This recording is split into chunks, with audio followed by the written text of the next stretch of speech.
Hello everyone, welcome back to my channel Easy Math Learning. In today's video, we are going to learn how to convert the decimals into fractions. In our last video, we learned how to convert fractions into decimal and other concepts on fractions. Today we are going to solve some problems based on conversion of decimals to fractions. If you find this video is really understandable, then do like this video and subscribe to my channel. If you want to get my other links of the math videos, you will get it in the description. Now let's get started. Now today's concept is conversion of decimals to fractions. Let us understand today's concept. Convert decimals into fractions. Now let us take one decimal example, 0.5. What I will do, if I take out the point, what is the numbers I have? 0, 5.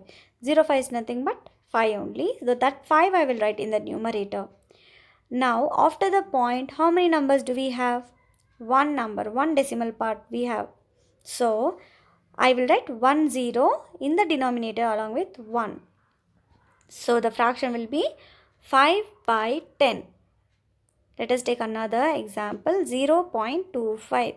So I will write 025 in the numerator. 025 is nothing but 25 divided by, after the point I have two decimal places. So what I will write? I'll write 2 zeros in the denominator along with 1. So the fractions will be 25 by 100. After the decimal point, we have two decimal places. That is why 2 zeros will be there in the denominator along with 1.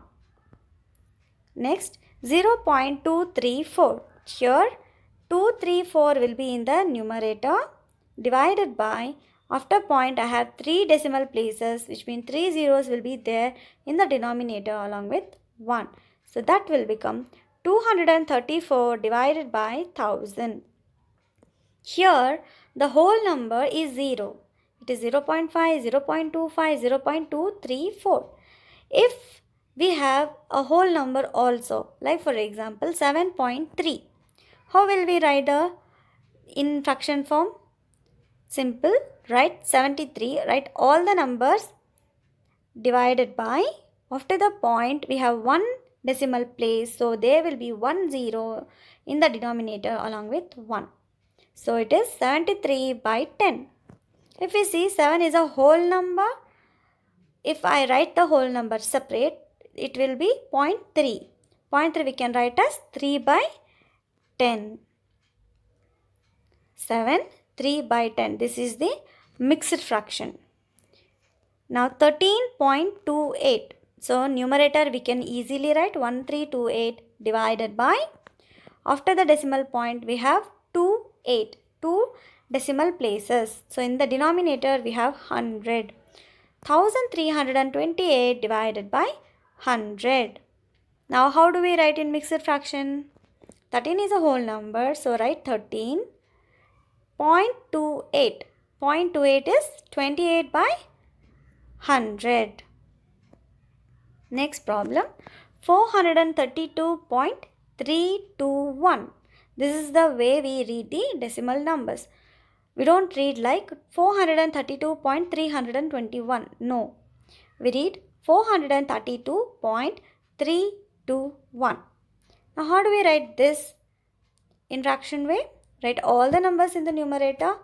432321 will be in the numerator divided by, after the point I have 3 decimal places, so the denominator will be 1000. 3 zeros along with 1000. So it is 4,32,321 divided by 1000. Now how do we write this in mixed fraction? 432 321 by 1000. Now we can write the decimals in two forms. One in mixed fraction and improper fraction also if the whole numbers are given.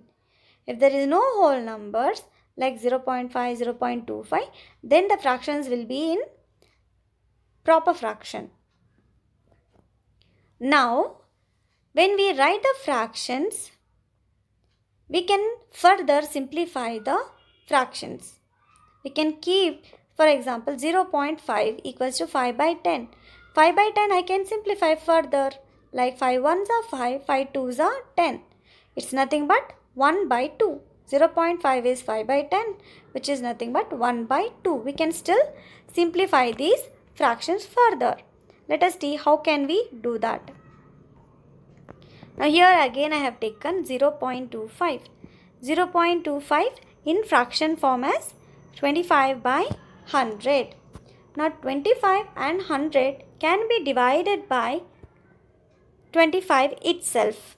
So what I am going to do, I will divide the numerator and denominator by the same number 25. 25 ones are 25, 25 fours are 100. Now 0.25 is 1 by 4. Let us take another example. 0.264. Now how do we write 0.264? 264 divided by 1000. Why 1000? Because after the decimal point we have 3 numbers, 3 decimal places. That's why we will write 3 zeros along with 1. Now if we observe 264, 264 is divisible by 2 table, because the ones place is 4, which is divisible by 2. And if we observe the last two numbers 64, which is divisible by 4 table. 264 is divisible by 2 and 4, therefore it is divisible by 8. Now we are going to use divisibility rule of 8 to divide this fraction, and we can divide this fraction easily. Now I am going to divide 264 by 8. 8 3s are 24. 6 minus 4 is 2. Again 8 3s are 24. The remainder will be 0. Now 33 times we get 264 in A table. Now let us divide 1000 in A table. 8 ones are 8. The remainder will be 2. Tick 0. 8 twos are 16. Again the remainder will be 4. 8 fives are 40. The remainder is 0. So we get 1000 in A table 125 times. Now 33 by 125 is the fraction form of 0.264. Whenever we write the decimal in the fraction form, if there is any possibilities of writing the fraction in simplest form, we need to do that. Now the simplest form is 33 by 125. Now here the whole number is 0 only. If we have the whole number also, how we will convert those decimal numbers in fractions? Let us see. 7.5. 7.5 can be written as 75 by 10. 75 and 10 can be divided by 5 table. 5 15s are 75. 5 2s are 10. 15 by 2. And it's an improper fraction. We know to convert improper fraction into mixed fraction. When we convert this into mixed fraction, we get 7 1 by 2. 7 2s are 14. 14 plus 1 is 15 by 2. Now 2.35. How do we write it? 235 divided by 100. 235 by 100 is the mixed fraction form. Now 35 and 100 can be divided in 5 table. 5 7s are 35, 5 2s are 10, 5 zeros are 0. 2 7 by 20 is the mixed fraction of 2.35 in its simplest form. Now the same 2 7 by 20 can also be written in improper fraction form. 22s are 40, 40 plus 7 is 47 by 20 is the mixed fraction form of this 2.35 decimal number. Now here I have some practice work for you to solve the problems. I hope you have understood all the concept of converting the decimal number into fraction form and its simplest form also, if it is required and if it is possible. Now if you like this video, do subscribe to my channel and hit the like button. Thank you for watching.